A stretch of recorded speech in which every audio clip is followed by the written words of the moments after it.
Hey guys, it's the Club the Man 1993 coming at you for another review of SmackDown Live. We'll take a look back at the SmackDown Live review from October 17th, 2017, which took place in Seattle, Washington. Overall, this episode wasn't really that good, in my opinion. It had a couple things I enjoyed, which caused me to give it the grade that I gave. I probably could have given it a lower grade, but there was some stuff that I did enjoy. But for the most part, it was a pretty skippable episode of SmackDown Live. Set some things up down the line, but we'll see what happens as we get ready for the build to Survivor Series as that seems to begin, and possibly also the build to the December pay-per-view, which is rumored Clash of Champions we kind of got tonight as well. So let's get right into it. We start off with Daniel Bryan coming out to the ring to a great ovation from Seattle. As we all know, Daniel Bryan is from Aberdeen, Washington. About a year and a half ago, he announced his retirement in the same arena.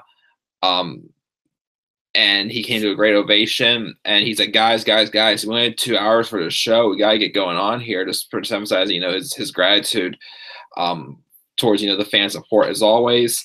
He just pretty much makes the rundown of the announcements for tonight. He announced that we're going to be having a 6-woman tag match. It was Charlotte, Becky Lynch, and Naomi taking on the team of the SmackDown Live Women's Champion Natalya, Tamina, and to a surprise, Lana. I didn't think they were going to keep Lana as a wrestler. I thought she was more so focusing back as a manager. I'll talk about that a little bit whenever we get into that. And then he also announced that we're in a rematch from Hell in a Cell, which was Bobby Roode and Dolph Ziggler in a Hell in a Cell rematch. And he also said that Jinder Mahal was here to make a special announcement regarding Survivor Series, which the rumors we heard were unfortunately true. And I'm like, yep, whatever. So, but then he said he needs to address something else that happened at Hell in a Cell. And that's Sami Zayn. And as he's about to start talking, Sami Zayn's theme music hits, and Sami comes out, he's dancing, he's all happy. Like how from far away, it looks like it's just him being how he was before he turned heel. But he's just happy. It's like I'm just doing whatever I want to do. So I mean, I still feel like if they're going to keep him in this heel role for a while, they need to change him up a little bit, change his look, change his theme. It still sounds like we should be excited that Sami's out here, even though we support Sami Zayn in this decision for what he's doing. Just finally taking a look at what Kevin Owens has done to win titles in his career. So he wants the same success. So he's going to think like Kevin Owens. So, but he comes out to the ring and talks to Daniel. And as I said last week, when Sami's on the mic and he's given the opportunity, he is awesome on the mic. His promos are believable and they feel from the heart. Sami pretty much Daniel said he's looked up, he's been like a fan of Sami Zayn for the past 13 years that he's known him. He says, "What are you doing?" And then Sami says, "Here's the difference between you and me." He says, "You got over because you won them over. I, on the other hand, did not win them over," which to me, I'm thinking, I mean, the fans are behind you. Is just, WWE Creative just is not giving you the opportunities as a babyface. But he said, how, he got over that way. He says, now you were the one who, physically, wanted to work harder to get better. I'm looking at the smart way and not going to be ending up like you. And pretty much eventually just goes on to, insult Daniel based off of his injury and how that cut his career short. Being a good person. He says, it doesn't mean I'm a bad guy. I'm just, taking ownership of my career. He says, but I understand what it takes to, actually have a successful career and not be a housewife like you are. And T and Coupon, thanks for joining me in the live chat. He says KO and Zayn are future tag champs. I am all for that. So he says that, and then out comes Kevin Owens, who just, comes out and starts trashing Daniel Bryan as usual, or anybody he comes out here and just trash, just calling him a hypocrite and such. And Daniel pretty much says, straight to his face, you're exactly, who you are. You don't care about Sami Zayn. You only care about yourself. And I am out here to do what is right for the fans. And the case says, no, you're only out here to do what's right for the business. So then Bryan just gets out and starts walking away. And then Owens and Zayn are like, what are you doing? Are you just walking away? That's the best thing you can do. He says, I'm actually going to go find some people who want to punch you, who can punch you in the punch you in the face for you.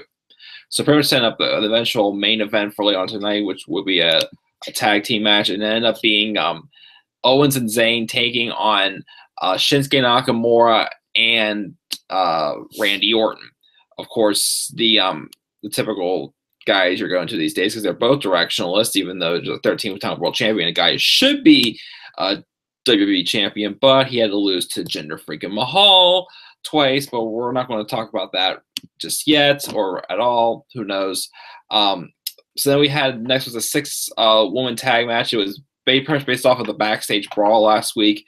It was Becky Lynch, Charlotte, and Naomi taking on the team of Natalya, Tamina, and Lana. I was, again, surprised that Lana actually was wrestling this match. Again, I didn't think she was going to be doing wrestling since, it wasn't really working out for her as a wrestler.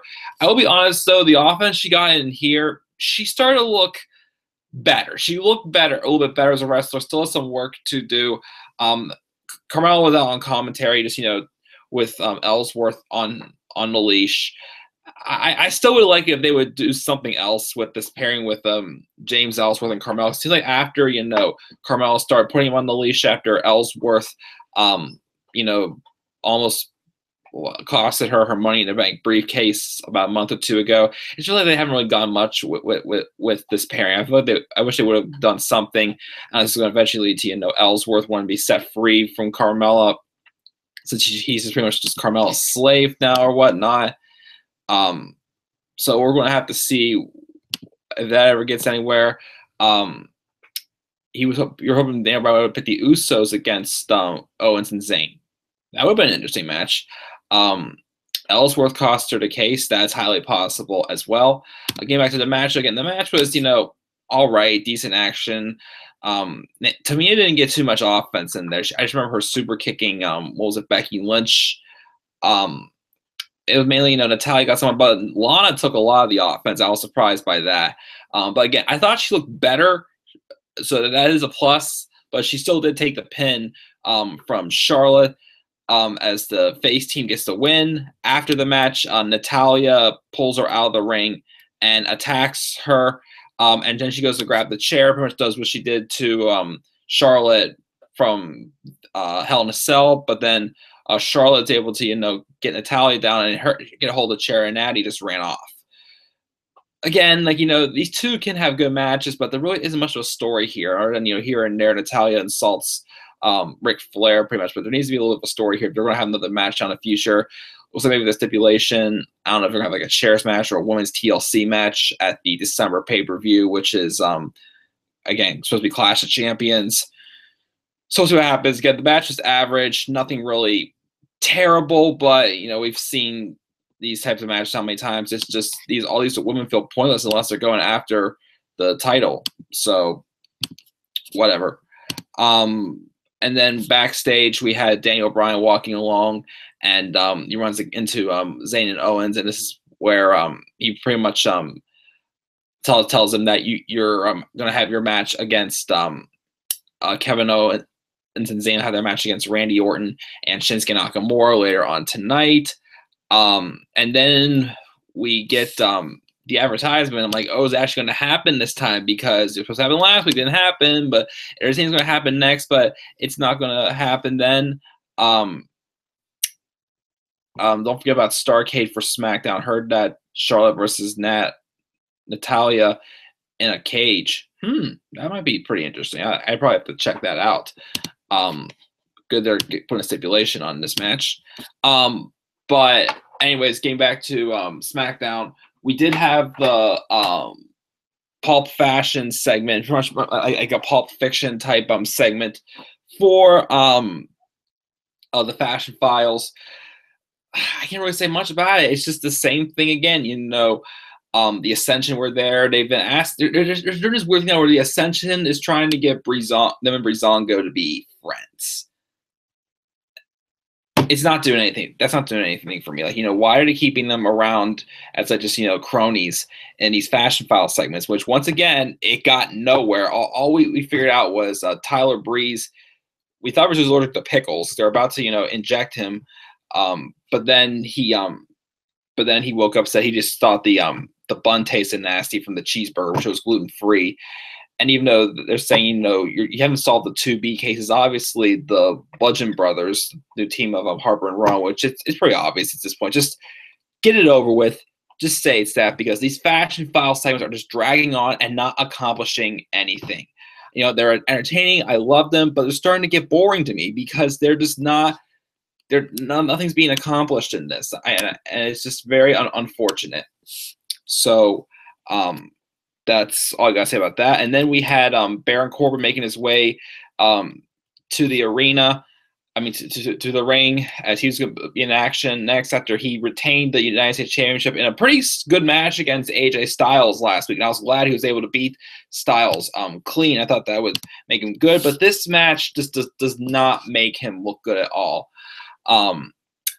So his opponent was Sin Cara. When's the last time we've seen Sin Cara?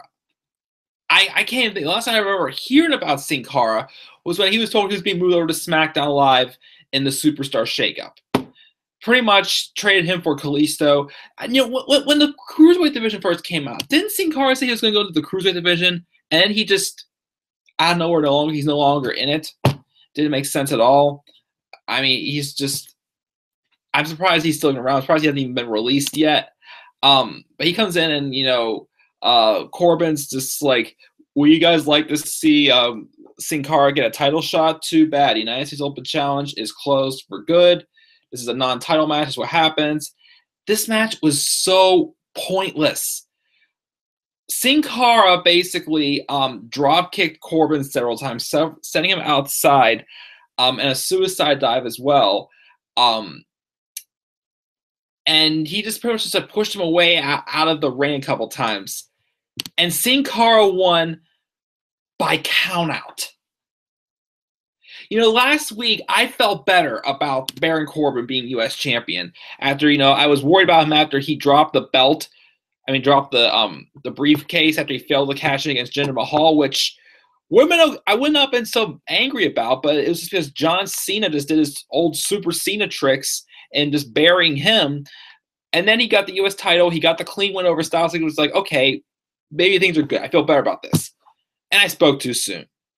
Why would you have your U.S. champion, Baron Corbin, lose to a guy like Sin Cara by countout? He looked weak in this match. I'm sorry. I was pissed when this happened. I'm like, why would you do this? So now what? Sin Cara's going to get a title shot against Baron Corbin? We're going to just throw the title on anybody random? Like, oh, look, like Vince probably looked around and saw Sin Cara like, oh, who are you? Let's put the U.S. title on you. We put the title, the WWE Championship on Jinder Mahal, and that's working out pretty good. What's going to happen to Sin Cara? No offense, just he's barely used. Why should I take the guy seriously? The only time I actually really was behind Sin Cara was with the Lucha Dragons, and then they made them look like jobbers, and they split them up at the draft last year. I just put him on 205 Live, or why he can keep it around where he's done nothing for the company pretty much. Sorry, just this kind of pissed me off. Yes, I'm pretty sure that they're going to give Sin Cara a title shot at Corbin, but I highly doubt he's going to win, unfortunately. I doubt it. So then backstage, we had the Usos being interviewed, saying how talking about their victory at Hell in a Cell. They walked out champions, and they're the hottest thing on SmackDown, which they pretty much are. Jay saying he feels like a little kid on Christmas morning and like it's his birthday.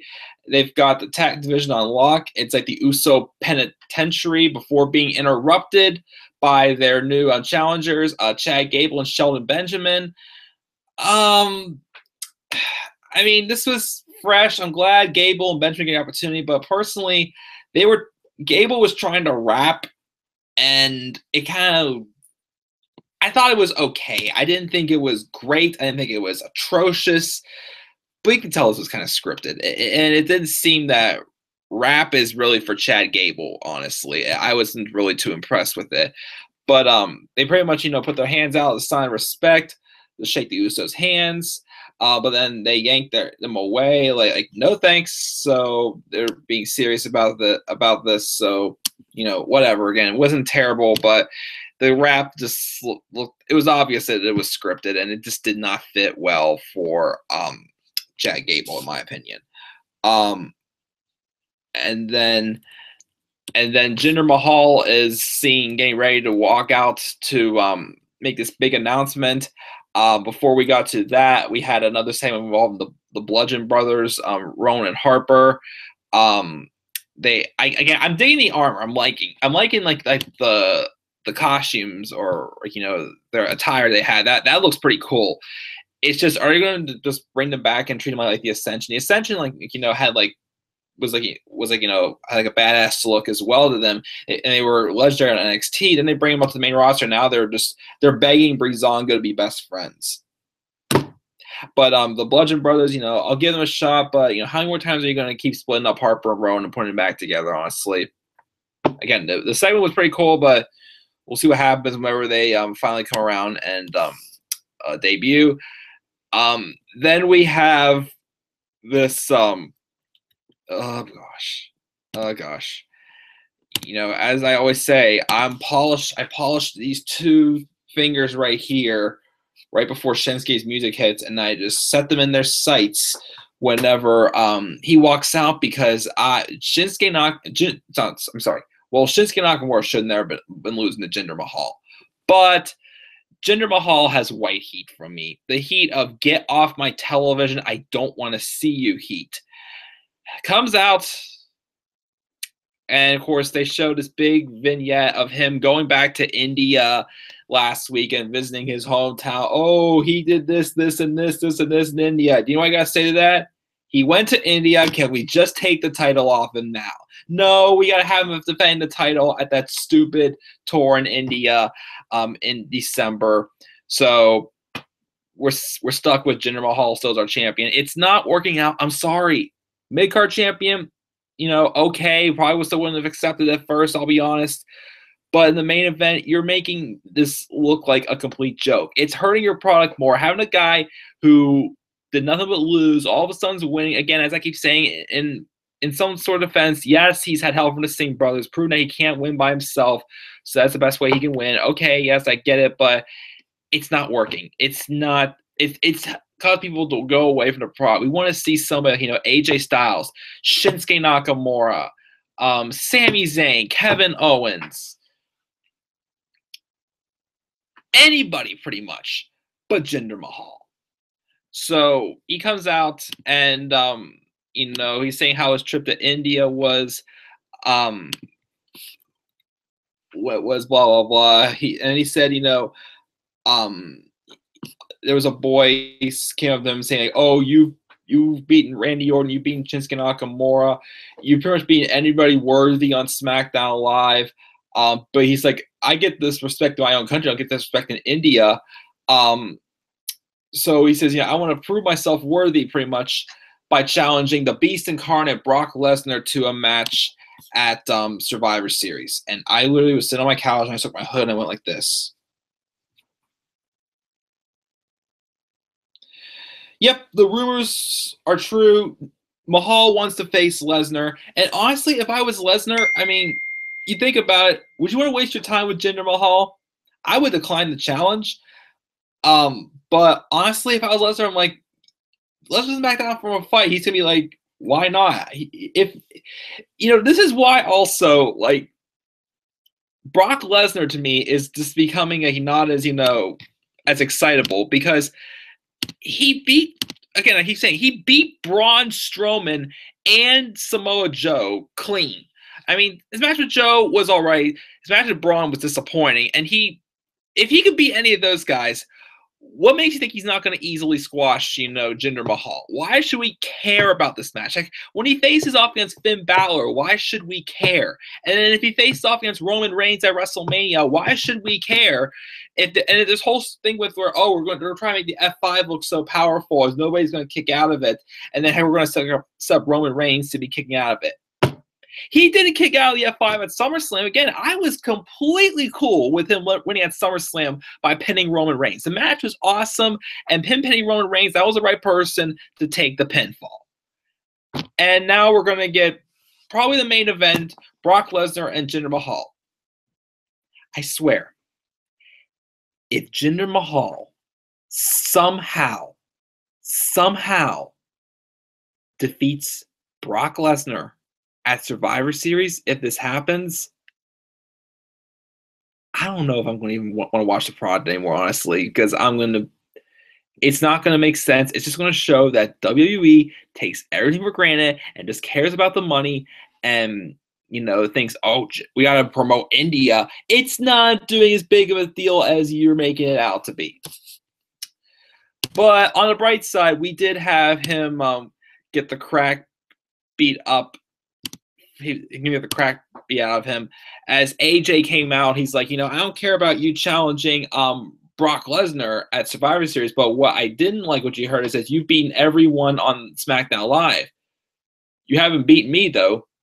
And Jinder pretty much, saying like, saying bullcrap. AJ wants to challenge Jinder, and Jinder's trying to run way back out of it, and then AJ just beats the crap out of him. Just shows that hey, exploit his true colors pretty much. So it looks like we're probably going to be in a feud between these two. Jinder also better not beat AJ. WWE, you want Jinder to be champion for that tour in India. Fine, whatever. At this point, who cares? As long as if he can't beat Brock Lesnar, please don't.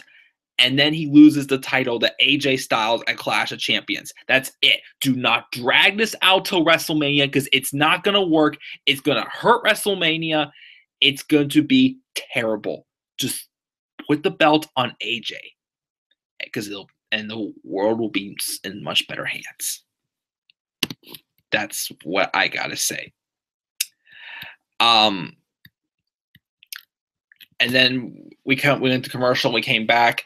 Daniel Bryan's on the phone, and then Jinder runs up them saying, demanding action taken against AJ Styles for what he does. And then Bryan's like, well, what do I gotta do about it? What about you? And then he's like, you know what? I'll take action for it. And he picks Samil Singh to face AJ Styles next week. He's going to get squashed. So that's what we got next week. And then we had a match, the rematch from Hell in a Cell, Dolph Ziggler and Bobby Roode. The match was better than Hell in a Cell, but wasn't anything classy in my opinion. Ziggler wins with rolling up and pulling on the tights just like Bobby did at their match at Hell in a Cell. And he says, I told you so, walks out of the ring, whatever. We're probably going to get the rubber match sometime soon. 50-50 booking, whatever.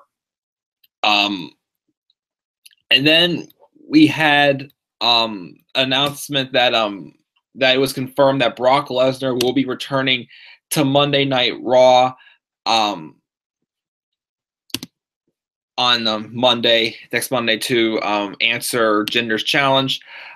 Tia Couponer says if Styles beat Jinder at Clash and Nakamura wins the Rumble, perfect. WWE, hire this man right now. You want a WrestleMania match that's going to be good, that's all you have to do. Put the belt on AJ, have him and Shinsuke face at WrestleMania 34. That's the best way to go with the title. And that is if you build Shinsuke back up again, because I'm sure he's not going to just look strong that they're losing twice to Jinder Mahal. But anyways, love the idea. Thank you for pitching the idea, Tia Couponer. But then we get this random backstage thing with Aiden English walking around singing about being Johnny Appleseed, and then everybody's just not giving the attention. And he's like, would you be on the phone for Don Giovanni? And so if you're win the, why would you be on the phone for me? So then New Day comes in, throwing cereal and such, just dancing around, giving Aiden English some random nicknames. And then Rusev comes out of nowhere and says, no more New Day. The only thing that matters is Rusev Day. And Kobe's like, it's Rusev Day again. That means let's celebrate. And they started playing the music. Well, Woods played Rusev's music on the trombone and started dancing. And Aiden English starts singing. And then Rusev's like, Rusev Day is not a joke. And then English still singing, and then he's like, now's not the time to be singing the Rusev Day song or whatever. So yeah, Rusev just didn't to me look too phased about cutting his promo about Rusev Day. It's not working. I can't take him seriously. He's someone else. I think it should just, pack his bags and go somewhere that's actually going to treat him well. Speaking of which, also, I've heard, getting off topic, I did hear a rumor that apparently Nia Jax may have been rumored to be requesting for her release as well. Don't blame her. I mean, they're not really doing much there anyways. I mean, she's done somewhat, but I think she's still kind of green in the ring. They're not going to book her properly either. So if she's on her way out, then, God bless your soul, because you're going to go somewhere else where you're going to be treated a lot better. Same the case with Neville and anybody else who's apparently walking out. But that's the case, though, then it's bad. Something's got to change. Eventually, it's going to come back to bite WWE in the rear end that, you're losing superstars because of your poor booking. Yes, New Day and Rusev was another wasted segment. But then we get to the main event. This main event was actually pretty good. I like this main event. It was Kevin Owens and Sami Zayn taking on Randy Orton and Shinsuke Nakamura. Although I keep saying I don't like how the main roster has been putting Shinsuke Nakamura in these tag matches because he doesn't feel like he's himself. He's like that unique, different person he was when he was on NXT. Now it just feels like, he's just one of the guys because he kept losing to Jinder Mahal. He didn't really get as much some of the best offense on this match, but this match is more about the new alliance of Kevin Owens and Sami Zayn. And Sami Zayn, as I kept saying, I haven't seen Sami Zayn. I don't know if he's gonna really get into like the cheap shot heel tactics. Really, that's the way he is. It seems like he's just trying to tag along with Kevin Owens and to be successful. He's more so the guy who just stands in the way and such. And he did use a little bit of heel tactics in this match tonight with the low blow on Randy Orton when the ref wasn't looking. But I don't know if he's going to be the one that's going to be purposely going out of his way to, attack someone. But I kind of hope they give him that way because I don't want him to be just an all-talk heel. But tonight he showed also they're not going to book him as a cowardly heel either. But this match was really solid. Sami did get thrown through the table once. By Randy Orton, but then eventually Owens would, take Nakamura out of the picture, throwing him into the steel steps. And then Orton was going for the DDT, and then when the ref was looking, that's when Sami gave him the low blow. He rolled into the corner, and Sami Zayn set him up for the Luva kick, and Sami got the win, pinning Randy Orton. The right move, I thought. Sami Zayn gained the win, with his new refresh character. Nakamura, though, was not the one who should have taken the pinfall. Thank goodness it was Randy. And then they went into the back, and they see Daniel Bryan. They're celebrating, and they're like, "So what's next, Daniel? What are we gonna do for us, huh?" And Daniel said, "You don't ask me. You're gonna have to ask Shane McMahon," implying that Shane McMahon will be back next week. Kind of surprised he's already back. I thought maybe he'd be on just for a little bit longer. But they still come out and they're still celebrating. How we are SmackDown Live and we're taking over the show, as Orton and Nakamura just stare them down pretty much. Probably eventually wanting revenge. I don't know if maybe eventually we'll see. Well, I don't know if you feel about Sami Zayn and Nakamura having another match, because their match at TakeOver Dallas at Nakamura's debut is unable to be topped. I don't know if you want to have Sami and Randy have a feud. That could be kind of fresh. However, I'm not as putting as much faith into a Randy Orton feud because Randy Orton just doesn't seem to really never seems to really put together really good matches anymore these days. He doesn't like he really cares as much anymore. His match with Rusev at Hell in a Cell was all right, but it still was just a feud that just didn't feel like it didn't need to have it because it did nothing for him. It did nothing for Rusev. It actually made Rusev look worse. So I don't know if I would trust a Randy Orton and Sami Zayn feud. I don't know. It's possible we could see it for Clash of Champions. I don't know. We'll see what happens down the line as we're probably going to focus more on Survivor Series, which, again, I don't know what the whole concept is going to be this year. As I keep saying, if it's going to be Raw and SmackDown, okay. But Raw versus SmackDown, okay. But again, I don't want it to be every year we just have the 10-man tag match, the women's elimination, the men's elimination match, just to have just Raw versus SmackDown. I want more stakes rather than just those stipulations, in my opinion. So we'll see what happens. And yes, TN Couponer, Rusev should have won the feud with Randy Orton, but no, for 3 months we had Randy Orton's coming out of nowhere, RKO and Rusev, making him look like a complete joke. And now how should we take Rusev seriously? And he was supposed to get a title opportunity at Money in the Bank, but then it all changed. They decided to put the title on Jinder Mahal and just drag on this feud forever. But that is my thoughts on SmackDown Live tonight. Let's see here, because I did catch SmackDown a little bit later tonight. I didn't have anybody participate in my Twitter polls at all. So, oh well, I'm not going to really, doesn't really bother me that much. If I give a grade for SmackDown Live, I was leaning more towards a D+ or a C- at first.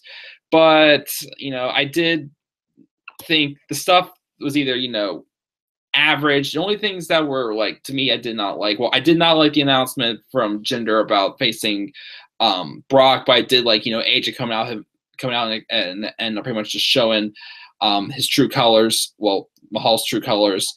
The women's tag match was all right. The New Day stuff was kind of bad.